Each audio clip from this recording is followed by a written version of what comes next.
Assalamualaikum students, this is me Ms. Fozia Khan, your zoology teacher. Today we are going to start our new chapter that is enzyme. It is chapter number 3 of your book, which is on page number 41. So what are the contents of this chapter? According to reduce syllabus जो है जो topic हम पढ़ेंगे इस chapter में वो है number 1 है व्हाट इज एंजाइम। मींस हम एंजाइम की डेफिनेशन पढ़ेंगे कि एंजाइम क्या है, इंट्रोडक्शन थोड़ा सा पढ़ेंगे। देन है characteristics of enzymes, then factors affecting enzyme activity, कौन से फैक्टर्स हैं ऐसे जो कि एंजाइम एक्टिविटी को अफेक्ट करते हैं।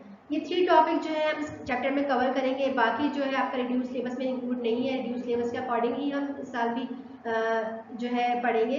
बस आपने ये 3 जो टॉपिक हैं यही पढ़ने हैं। तो लेट्स व्हाट इज एंजाइम। हाँ, फर्स्ट टॉपिक है, हमने एंजाइम के बारे में इसको थोड़ा सा डेफिनेशन पढ़ेंगे और इसको इंट्रोडक्शन देंगे कि एंजाइम्स होते क्या हैं। An enzyme is a biological catalyst. It speeds up the rate of a specific chemical reaction in the cell. Enzyme क्या है? ये biological catalyst है. What is catalyst? Catalyst means any substance which speed up the rate of the reaction in the living body.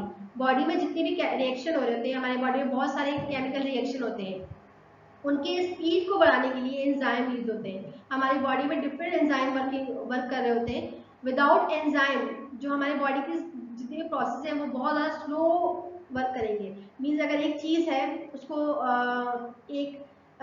करने में एक specific time लगता है, ठीक है ना, तो एंजाइम जो है उस टाइम को कम कर देगा और विदाउट एंजाइम वो डबल टाइम में जो है परफॉर्म होगा। इसकी एग्जांपल हम ऐसे देते हैं कि अगर आपके पास कोई कपड़ा है, ठीक है ना, तो आप चाहते हैं उस कपड़े को 2 पीस में डिवाइड कर दें। तो आप उसको अगर हाथ से इसको कपड़े को 2 पीस में डिवाइड करेंगे तो आपको टाइम भी लगेगा और आपकी एनर्जी भी लगेगी, ठीक है ना। आपको एनर्जी जो है बहुत एनर्जी रिक्वायर्ड होगी उस कपड़े को 2 पीस में डिवाइड करने के लिए। लेकिन अगर आप सीजर लें और सीजर से उसको कट करें तो इजीली आप उसको कट कर देंगे, आपकी एनर्जी भी कम लगेगी और इजीली वो जल्दी काम हो भी जाएगा, वो कपड़ा जो है 2 पीस में इजीली डिवाइड हो जाएगा। तो यहाँ पे जो सीजर है वो एंजाइम की तरह वर्क कर रही है, ठीक है ना। तो जैसे सेम ऐसे ही एंजाइम कोई भी केमिकल रिएक्शन है, तो अगर फॉर एग्जाम्पल वो 2 मिनट में कोई केमिकल रिएक्शन हो रहा है तो एंजाइम में वो क्या करेगा, वो कम उसकी वर्किंग को बढ़ा देगा, उसकी स्पीड को बढ़ा देगा, वो 1 मिनट में परफॉर्म हो जाएगा। और अगर एंजाइम नहीं होगा तो उसकी वर्किंग जो है स्लो हो जाएगी, तो वो जो है 2 से 3 मिनट में सेम जो 1 मिनट में होना था वो परफॉर्म होगा। तो एंजाइम जो है किसी भी केमिकल रिएक्शन की स्पीड को जो है स्पीड अप करता है, बढ़ाता है, ठीक है ना। डेफिनेशन की अगर हम देखें कि आपकी बुक में डेफिनेशन जो दी गई है तो ये क्या है, an organic substance capable of catalysing specific chemical reaction in the living organism. अच्छा, जैसे हमने पहली बात की कि बायो कैटलिस्ट है। बायो कैटलिस्ट, बायो का मतलब क्या होता है, लाइफ। मीन्स ये लाइफ में लिविंग ऑर्गेनिज्म में जो केमिकल रिएक्शन होते हैं उनके स्पीड को बढ़ाता है, उनके ऊपर वर्क करता है। तो ये ऑर्गेनिक सब्सटेंस है। ऑर्गेनिक सब्सटेंस कौन से सब्सटेंस होते हैं, वो सब्सटेंस जिसमें कार्बन हो और हाइड्रोजन हो और उनमें कोवेलेंट बॉन्ड हो, उसको बोलते हैं ऑर्गेनिक सब्सटेंस। तो एंजाइम ऑर्गेनिक सब्सटेंस है जो कि कैपेबल है of catalysing specific chemical reaction. कुछ केमिकल स्पेसिफिक केमिकल रिएक्शन है जो लिविंग ऑर्गेनिज्म की बॉडी में उसकी रेट को जो है स्पीड अप करता है, उसकी जो वर्किंग है उसको उसकी स्पीड को बढ़ाता है। All enzymes are protein, but some RNA molecule also behave like enzymes called ribozymes. ठीक है, जितने भी एंजाइम्स हैं वो प्रोटीन से बने हैं, ठीक है ना। सारे में मतलब ऑलमोस्ट सारे एंजाइम जो है प्रोटीन से बने हैं, लेकिन कुछ आरएनए मॉलिक्यूल्स हैं जो कि बिहेव करते हैं लाइक एंजाइम, जिनको क्या बोलते हैं, राइबोजाइम्स, ठीक है ना। आरएनए मॉलिक्यूल्स को आरएनए क्या है, आरएनए जो है न्यूक्लिक एसिड है और आरएनए जो है राइबो न्यूक्लिक एसिड है, ठीक है ना। तो ये जो कुछ मॉलिक्यूल्स हैं ये क्या करते हैं, ये एंजाइम की तरह बिहेव करते हैं, जिनको क्या बोलते हैं, राइबोजाइम। अगर आरएनए आपको याद हो, हमने प्रीवियस चैप्टर में पढ़ा था कि आरएनए जो है सिंगल स्ट्रैंडेड होता है, ठीक है ना, सिंगल स्ट्रैंड होता है। तो ये इससे कुछ मॉलिक्यूल ऐसे हैं जो कि एंजाइम की तरह बिहेव करते हैं, जिसको क्या कहते हैं, ribozymes. But mostly enzymes are made up of protein and protein in nature. ठीक है ना। लेकिन जो मोस्टली एंजाइम होते हैं वो प्रोटीन से बने होते हैं और उनका जो नेचर होता है वो प्रोटीन ही होता है, क्योंकि ये ऑलमोस्ट जो है एंजाइम प्रोटीन से बने होते हैं। So what are the characteristic of enzyme, कौन कौन सी कैरेक्टरिस्टिक है, कौन कौन सी प्रॉपर्टीज है एंजाइम की। The basic properties of enzymes are, number 1, most of the enzymes are protein in nature. They are macromolecules of global protein with higher molecular weight. They may entire consist of protein, for example amylase and pepsin, or may contain along with protein a non-protein part, that is prosthetic group. अच्छा, most से हमने पहले discuss किया है कि enzyme जो है mostly जो एंजाइम होते हैं वो प्रोटीन से बने होते हैं। तो मोस्ट ऑफ द एंजाइम क्या है, प्रोटीन इन नेचर होते हैं, मतलब कुछ प्रोटीन होता है इसमें, ठीक है ना। मीन्स जब उसको हम कट करें तो उसमें से हमें प्रोटीन मिलता है। They are macromolecules, macromolecules means large molecules है, जो एंजाइम क्या है लार्ज मॉलिक्यूल्स है, मतलब पॉलीमर्स हैं of global protein. Global protein कौन सी प्रोटीन होती है, सर्कुलर प्रोटीन, उनकी शेप क्या हो, सर्कुलर हो, उस प्रोटीन से जो है बने होते हैं विद हायर मॉलिक्यूलर वेट। उनका वेट क्या होता है, मॉलिक्यूलर वेट जो है हाई होता है। अच्छा, दो तरह के एंजाइम्स होते हैं, एक होते हैं इसमें जो कि टोटली जो है इसमें प्रोटीन होती है, मीन्स जब उसको हम ओपन करते हैं, कट करते हैं तो उसमें से हमें अमाइनो एसिड ही मिलेगा। अमाइनो एसिड क्यों मिलेगा, क्योंकि अमाइनो एसिड जो है मोनोमर्स है प्रोटीन का, बहुत सारे अमाइनो एसिड कंबाइन होकर जो है प्रोटीन बनाते हैं। मीन्स जब हमको जब कुछ एंजाइम ऐसे होते हैं जिसको हम जिनमें से हमें सिर्फ प्रोटीन मिलती है, वो सिर्फ प्रोटीन से बने होते हैं। उसको जो है जैसे कि अमाइलेज है या फिर पेप्सन है, ठीक है ना, तो ये जो है टोटली प्रोटीन से बने होते हैं। लेकिन कुछ एंजाइम्स ऐसे होते हैं जिनमें क्या होता है कि जो प्रोटीन से तो बने होते हैं, लेकिन क्या होता है कि उनमें कुछ पार्ट जो है कुछ नॉन प्रोटीन पार्ट भी होता है। ये प्रोटीन है, इसका प्रोटीन पार्ट है, और ये क्या है, इसका नॉन प्रोटीन पार्ट है। ये प्रोटीन पार्ट है और ये कौन सा है, नॉन प्रोटीन पार्ट। तो इसके नॉन प्रोटीन पार्ट को क्या बोलते हैं, प्रोस्टैटिक ग्रुप। दो तरह के जो है हमारे पास एंजाइम होते हैं। They react with both acidic and alkaline substance due to the presence of protein as their major part. अच्छा, जो एंजाइम होते हैं ये दोनों तरह के मीडियम्स में वर्क कर सकता है। जैसे एसिडिक मीडियम में वर्क कर सकता है और अल्कलाइन मींस बेसिक मीडियम में भी वर्क कर सकता है, ठीक है ना। क्यों, क्योंकि इसमें जो है प्रोटीन जो है इसका मेजर पार्ट है, ठीक है ना। तो इसकी एग्जाम्पल हम ऐसे लेते हैं कि जब इंटर में आप लोग आते हैं तो जो साइंस के स्टूडेंट होते हैं वो जो है मेडिकल भी ले सकते हैं और प्री इंजीनियरिंग भी ले सकते हैं, उनके पास दोनों ऑप्शन होते हैं, ठीक है ना। तो लेकिन क्या होता है कि दोनों में से किसी एक को चूज करना होता है, या तो वो मेडिकल में जा सकते हैं या फिर वो प्री इंजीनियरिंग में जा सकते हैं। एक वक्त में वो दोनों में एडमिशन नहीं ले सकते, या फिर वो स्टूडेंट जो है प्री इंजीनियरिंग में जाएगा या फिर वो मेडिकल में जाएगा। सेम ऐसी ही जो है जो एंजाइम है वो दोनों मीडियम में तो वर्क कर सकता है, लेकिन एक टाइम पे जैसे कि अगर एसिडिक का एंजाइम है तो एसिडिक मीडियम का एंजाइम है तो वो एसिडिक में वर्क करेगा, और अगर अल्कलाइन का एंजाइम है तो वो सिर्फ अल्कलाइन मीडियम में ही वर्क करेगा, ठीक है ना। मीन्स ये अल्कलाइन मीडियम का एंजाइम जो है एसिडिक में वर्क नहीं कर पाएगा और एसिडिक मीडियम का जो है अल्कलाइन में वर्क नहीं कर पाएगा। लेकिन होते डिफरेंट एंजाइम्स हैं जो कि डिफरेंट मीडियम में वर्क करते हैं। एसिडिक मीडियम के अलग एंजाइम होते हैं और अल्कलाइन मीडियम के अलग एंजाइम होते हैं। थर्ड जो प्रॉपर्टी है एंजाइम की, enzymes are also thermolabile. Means enzyme जो होते हैं सेंसिटिव होता है टेम्परेचर एंड पीएच सेंसिटिव होता है, स्पेसिफिक टेम्परेचर पे स्पेसिफिक पीएच पे जो है वर्क करता है, ठीक है ना। हमने जो लास्ट पॉइंट डिस्कस किया सेकंड पॉइंट, उसमें हमने बात की कि एंजाइम जो होते हैं अल्कलाइन और एसिडिक दोनों मीडियम में वर्क करता है, लेकिन एक स्पेसिफिक पीएच में, स्पेसिफिक टेम्परेचर में, मीन्स कि वो अल्कलाइन में वर्क करेगा और बेसिक में वर्क करेगा। लेकिन क्या होगा कि जो अल्कलाइन के वो एंजाइम जो बेसिक मीडियम में वर्क करता है वो एसिडिक मीडियम में वर्क नहीं कर पाएगा। पीएच होती क्या है, pH means power of hydrogen, means hydrogen ions कितने प्रेजेंट है, and hydrogen ions is inversely proportional to pH, means जितने हाइड्रोजन आयन ज्यादा होंगे उतनी पीएच क्या होगी, कम होगी। तो कोई एंजाइम जो एसिडिक में वर्क करता है, ठीक है ना, तो वो अल्कलाइन में वर्क नहीं कर पाएगा क्योंकि उसका वो एसिडिक में है, और कुछ जो एंजाइम अल्कलाइन में वर्क कर पाएंगे वो जो है एसिडिक में वर्क नहीं करेंगे।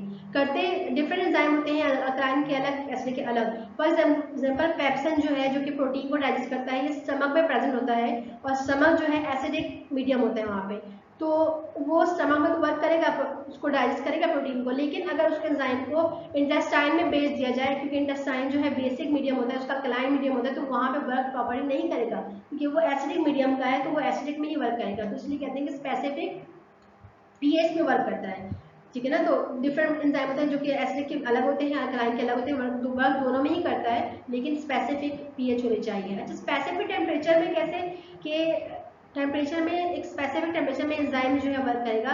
जैसे अगर फॉर एग्जांपल ह्यूमन की बॉडी का जो टेम्परेचर क्या है, 37 सेल्सियस, ठीक है ना, 37 सेल्सियस टेम्परेचर है। तो जो ह्यूमन की बॉडी में जितने भी एंजाइम्स होंगे वो जो प्रॉपर्ली वर्क करेंगे वो 37 सेल्सियस में ही वर्क कर पाएंगे। अगर टेम्परेचर थोड़ा सा ऊपर नीचे हुआ तो क्या होगा कि वो डिस्टर्ब हो जाएंगे, वो वर्क नहीं कर पाएंगे।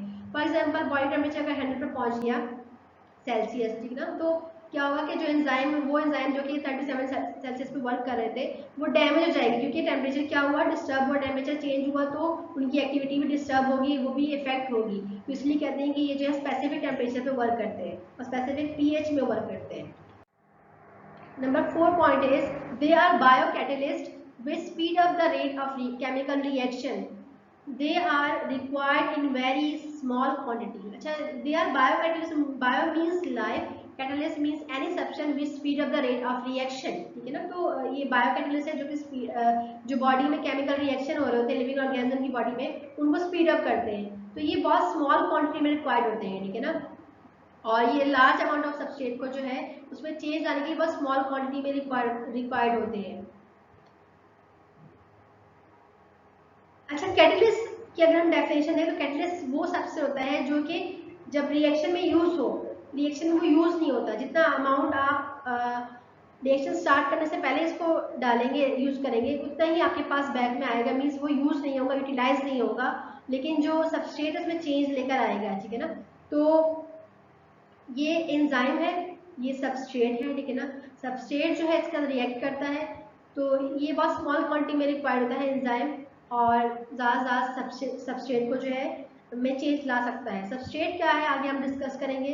अच्छा, enzyme which act within the same cells की फायर प्रॉपर्टी ये है कि वो एंजाइम इनके पास जो है ये एबिलिटी होती है कि ये सेम सेल में भी जो है वर्क करते हैं और सेल से बाहर भी वर्क करते हैं। फॉर एग्जाम्पल ये एक सेल है, एंजाइम सेल के अंदर बनता है, ठीक है ना, तो अगर यही एंजाइम जिस सेल में बना है उस सेम सेल में अगर ये वर्क करेगा तो उसको हम बोलेंगे इंट्रासेलुलर एंजाइम या फिर एंडो एंजाइम, एंजाइम के अंदर वर्क कर रहा है। या फिर क्या करता है कि यही सेल, ये एंजाइम जो है सेल के बाहर जाके पड़ोस में जो सेल है उसमें जाके वर्क करता है, तो उसको बोलेंगे एक्सो एंजाइम या फिर एक्स्ट्रा सेलुलर एंजाइम।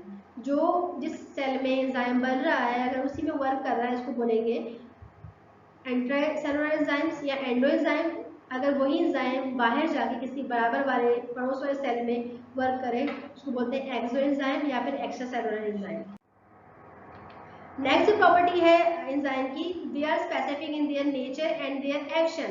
ये स्पेसिफिक होते हैं अपने नेचर में भी, एक्शन में भी। क्या मतलब हुआ कि जो एंजाइम्स हैं ये एक स्पेसिफिक सब मॉलिक्यूल को के ऊपर रिएक्ट करते हैं। फॉर एग्जाम्पल ये जो है एंजाइम है, ये क्या है, सबस्ट्रेट, मतलब वो मॉलिक्यूल जिस पे एंजाइम को वर्क करना है, तो इस पे स्पेसिफिक शेप, अगर जैसे अगर यहाँ पे जो है एक मॉलिक्यूल ये है और एक मॉलिक्यूल जो है ये वाला है, तो एक मॉलिक्यूल ये है, तो एंजाइम कौन से मॉलिक्यूल पे वर्क करेगा, उस मॉलिक्यूल पे जो इसी की शेप का है, ठीक है ना, जो एक स्पेसिफिक मॉलिक्यूल है, उस मॉलिक्यूल को क्या बोलते हैं, उसको बोलते हैं सबस्ट्रेट।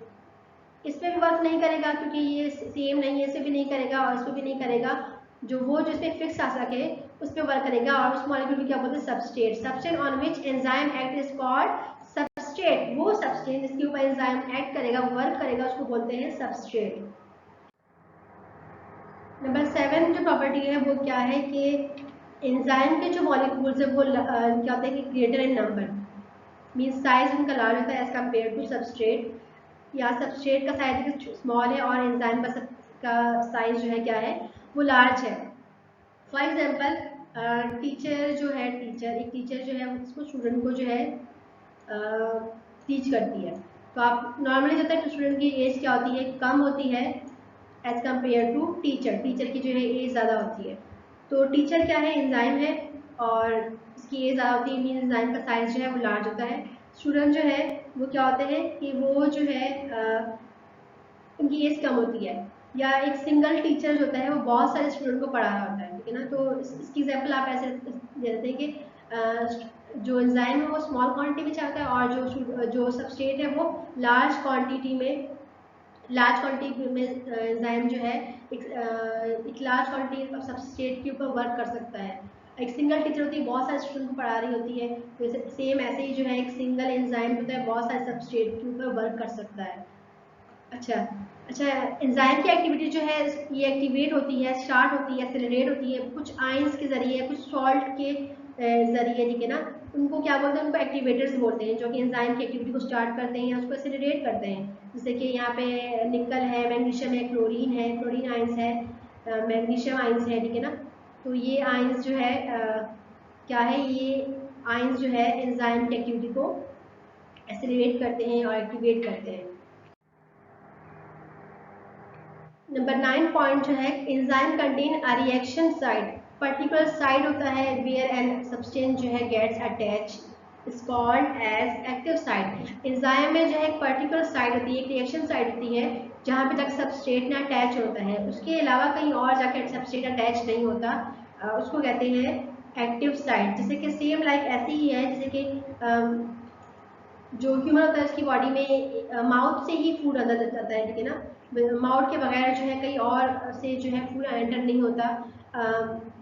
तो जो एक पॉइंट है माउथ, उसी से फूड एंटर होता है, ठीक है ना। तो सेम ऐसे एंजाइम में जो है एक साइड होती है, रिएक्टेड साइड, ऐसे ग्रुप सा बना होता है।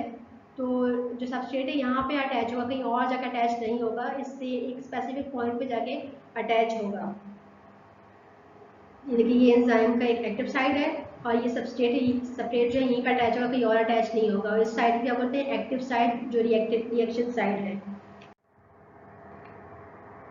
नंबर 10 जो है, enzyme activities can be inhibited. जैसे कि हमने पहले बात की कि एंजाइम की एक्टिविटी जो है स्टार्ट होती है, एक्सेलरेट होती है, एक्टिवेट होती है एक्सेलेरेटर से, तो सेम लाइक ऐसी ही एंजाइम की एक्टिविटी जो है उसको हम इनहिबिट कर सकते हैं, मींस रोक सकते हैं कुछ सर्टन फैक्टर के जरिए, इसको क्या बोलते हैं, इनहिबिटर बोलते हैं, ठीक है ना। किसके जरिए से, सब्सटेंस कंसंट्रेशन, मींस एंजाइम जो है हमने कहा कि एक स्मॉल क्वांटिटी एंजाइम भी जो है एक लार्ज नंबर ऑफ सबस्ट्रेट में वर्क करता है, लेकिन क्या होता है कि लिमिटेड जो लेवल है उस तक, ठीक है ना। अगर उस लेवल से जो है सबस्ट्रेट को बढ़ा दिया जाए तो एंजाइम की एक्टिविटी क्या हो जाएगी, वो इफेक्ट होगी, वो कम होना शुरू हो जाएगी या फिर वो वर्क नहीं करेगी। सेम ऐसे जो है एंजाइम कंसंट्रेशन, अगर एंजाइम कंसंट्रेशन जो जितना एक सबस्ट्रेट के लिए रिक्वायरमेंट है उससे कम ज़्यादा होगा, तब भी क्या होगा कि वो प्रॉपर्टी वर्क नहीं करेगा। इस तरह पीएच अगर एक पीएच एसिडिक पीएच का जो में वर्क करने वाला एंजाइम है उसकी पीएच को चेंज कर दी जाए, उसको किसी और पीएच मीडियम में भेज दिया जाए तो वहाँ पे वर्क नहीं करेगा। तो मीन्स ये जो चीज़ें हैं, ये जो फैक्टर है जो कि इफेक्ट कर रही है, जो कि इसको स्टॉप कर रही है, इसकी वर्किंग को स्टॉप कर रही है, स्लो डाउन कर रही है, उसको बोलते हैं इनहिबिटर, ठीक है ना। ओके, नंबर 11 जो पॉइंट है वो क्या है, they remain chemically unchanged during and after the chemical reaction, ठीक है ना। जैसे कि हमने पहले ही बात की कि कैटलिस्ट के लिए ज़रूरी होता है कि जब वो कोई भी रिएक्शन करे तो जितना भी रिएक्शन से स्टार्ट करने से पहले जितनी क्वांटिटी में था वो उतना ही हो, यूटिलाइज ना हो, उसको बोलते हैं हम कैटलिस्ट। तो एंजाइम भी जो है वो एंजाइम जो है केमिकली अनचेंज रहते हैं, मीन्स जब किसी कोई भी रिएक्शन होता है तो ये यूटिलाइज नहीं होता, मीन्स जितना होता है उसका साइज उतना ही होता है, मीन्स में कमी पेशी नहीं आती, कैसे वर्किंग कर ली तो उसमें कमी पेशी आएगी, ये जो है केमिकली अनचेंज रहता है। फॉर एग्जाम्पल इससे मैंने एग्जाम्पल दी कि सीजर को अगर हम लेंगे, सीजर को हम एंजाइम कंसिडर करेंगे तो वो क्लॉथ को कट करने के लिए यूज कर रहे हैं, तो क्लॉथ क्या है हमारे पास, सबस्ट्रेट है, और एंजाइम क्या है हमारे पास, सीजर है। लेकिन हम सीजर से कितने भी कपड़े काट लें, कितने भी, चाहे 100 200 10 20 जितने भी क्लॉथ को हम सीजर से काट ले, सीजर में कोई चेंज नहीं आएगा, सीजर वैसे की वैसी रहेगी, कपड़ा जो है वो चेंज होगा लेकिन जो सीजर है वो चेंज नहीं होगा। तो सेम ऐसे ही एंजाइम जो है कोई चेंजिंग नहीं आएगी, लेकिन सबस्ट्रेट में चेंजिंग आएगी। तो इसलिए इसका जो पॉइंट है केमिकली अनचेंज रहते हैं, इसका ये पॉइंट है। तो ये जो है कुछ कैरेक्टरिस्टिक थे एंजाइम्स के, कि ये सब कैरेक्टरिस्टिक्स किसी भी मॉलिक्यूल में होंगे तो हम उसको एंजाइम कहेंगे, ठीक है ना। एंजाइम की प्रॉपर्टीज हैं ये। ठीक है student, it's all about today's lecture. आज के लेक्चर में हमने ये व्हाट इज एंजाइम, एंजाइम क्या है और कौन कौन से कैरेक्टरिस्टिक है, एंजाइम क्या वर्क करता है, इसको बायोकैटलिस्ट क्यों कहते हैं, और कौन कौन से कैरेक्टरिस्टिक किसी भी मॉलिक्यूल्स में होने चाहिए तो उसको हम एंजाइम का नाम देंगे। ये तमाम चीज़ें जो है हमने डिस्कस की है।